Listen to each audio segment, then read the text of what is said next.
जय गजानन. कर्क राशीच्या जातकांसाठी सप्टेंबर 2026 हा महिना कसा जाणार आहे, काय घडामोडी घडणार आहेत कर्क राशीच्या जातकांच्या आयुष्यामध्ये ह्या महिन्यात, तर हे आपण बघणार आहोत टॅरोद्वारे आपण गायडन्स घेणार आहोत नेहमीप्रमाणे. आणि नेहमीप्रमाणे आपल्या रेडिंगला रेझोनेट होण्यासाठी कमेंटमध्ये जय गजानन लिहायला विसरू नका. आणि हो, आपल्या इष्टदेवतेचं नाव घ्यायला विसरू नका, आपल्या कुलदैवतचं नाव घ्यायला विसरू नका. ते पटापट घ्या, तरच तुम्हाला रेडिंग रेझोनेट होईल. ही पण गोष्ट तेवढीच खरी आहे. तुम्ही पण घ्या, मी पण घेते.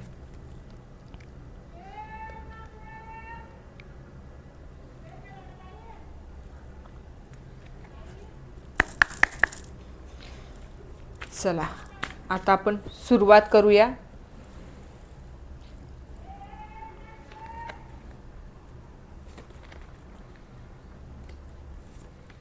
सगळ्यात अगोदर आपण नेहमीप्रमाणे जॉबवाल्यांसाठी बघून घेणार आहोत. जॉबवाल्यांनी जॉबच्या ठिकाणी तुम्हाला सगळ्याच काही गोष्टी बॅलन्स करायच्या आहेत, सगळ्याच काही गोष्टी डिटर्मिनंट राहून करायच्या आहेत.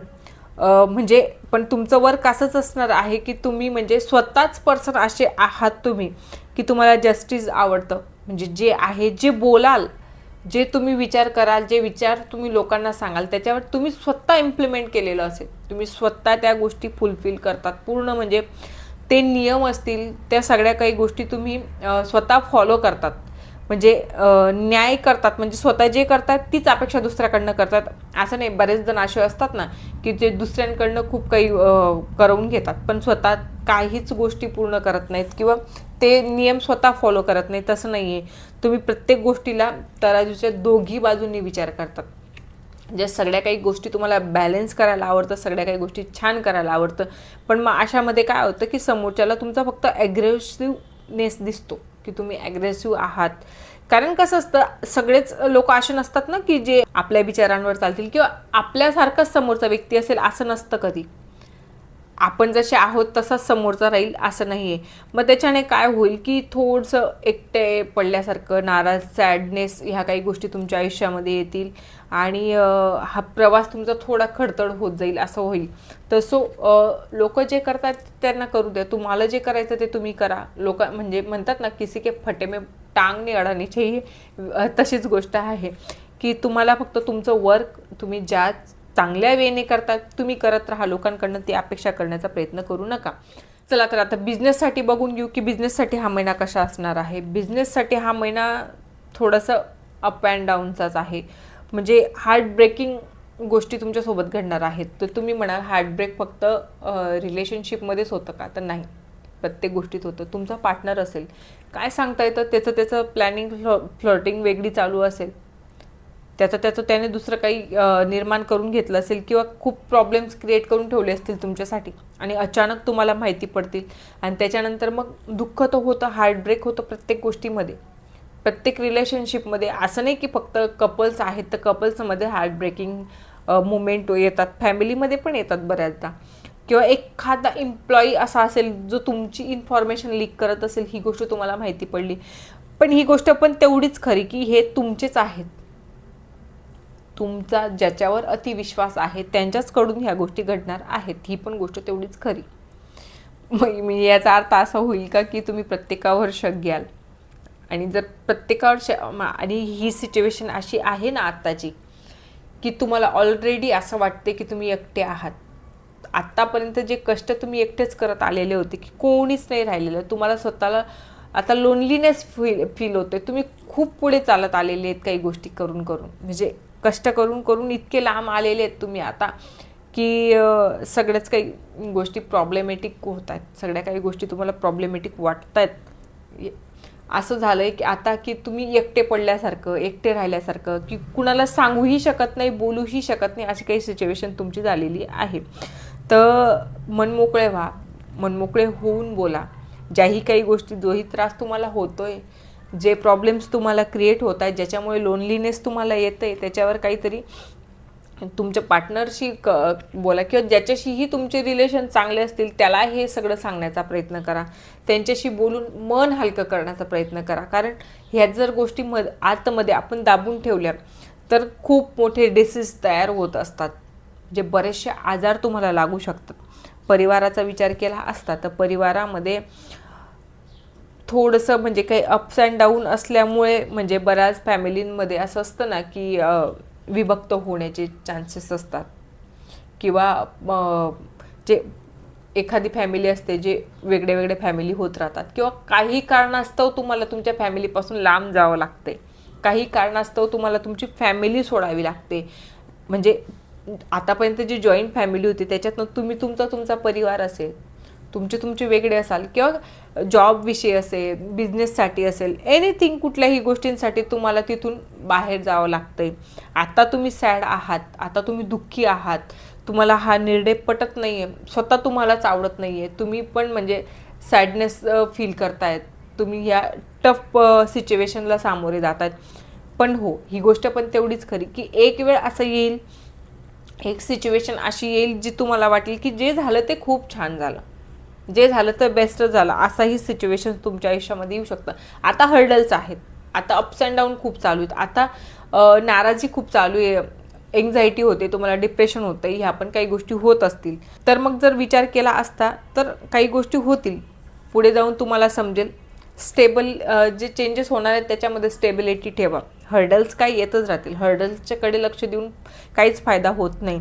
म्हणजे चांगल्या गोष्टी चेंज होतात, जो हा चेंज येतोय तुमच्या आयुष्यामध्ये तो चांगल्यासाठीच येतोय, की त्याच्याने काहीतरी छान होणार आहे तुमच्या आयुष्यामध्ये, काहीतरी बेस्ट होणार आहे तुमच्या आयुष्यामध्ये.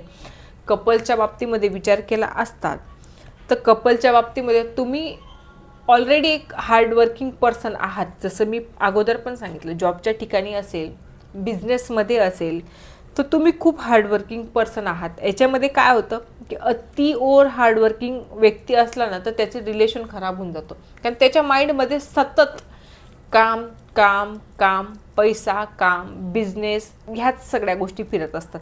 आणि मग याच्यामध्ये काय होऊन जातं की कुठे ना कुठे आपलं रिलेशन खराब व्हायला लागतं. तुम्ही जे खूप काम करतायत, लोकांकडनं खूप काही पण अपेक्षा करतायत, त्याच्याने असं होतंय की ती चिडचिड, ते फ्रस्ट्रेशन तुमचं कधीतरी घरी येऊन निघत असेल, कधीतरी तुमच्या पार्टनरमध्ये म्हणजे पार्टनरवर तुमच्याकडनं म्हणजे बोललं जात असेल, चिडचिड होऊन जात असेल, किंवा घरी आल्यानंतर तुमचा तेच पडलेला मुरलेला चेहरा राहत असेल, अशानेही रिलेशन्स खराब होतात.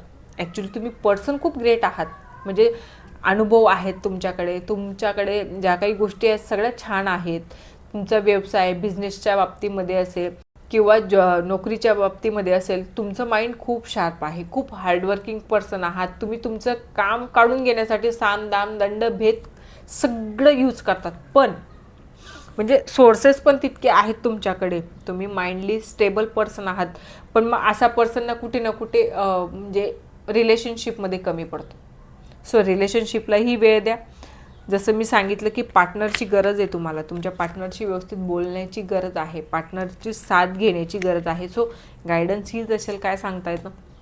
येस, जर तुम्ही व्यवस्थित पार्टनरशी बोललात, पार्टनरशी डिस्कस केलं तर काही गोष्टी छान होतील, पॉझिटिव्ह व्हायला लागतील.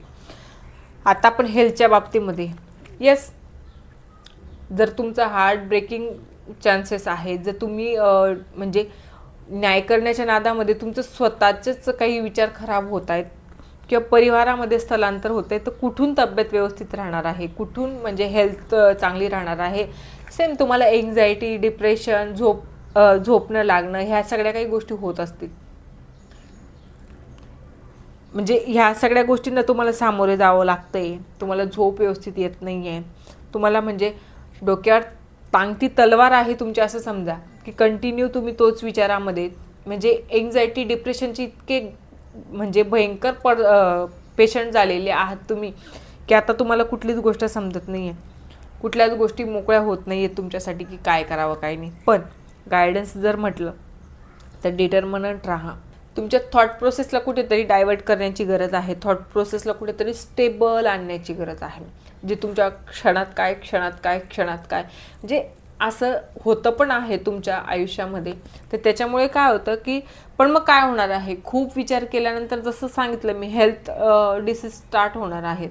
आणि एकदाचे जर हेल्थ डिसीज स्टार्ट झाल्या ना तर तुमच्याजवळ कितीही पैसा असेल, तुमच्याजवळ नंतर कितीही वेळ असेल, तुमची कितीही इच्छा असेल की सगळं काही बेस्ट होत नाही. ही गोष्ट पण तेवढीच खरी. ओव्हरऑल महिना तोच आहे की तुम्ही सगळ्या काही गोष्टी कुरवाळून ठेवताय. तुम्ही तुमच्यामध्ये कन्झर्वेटिव्ह पर्सन असे बनत चाललेले आहेत सगळ्या सिच्युएशन्समुळे.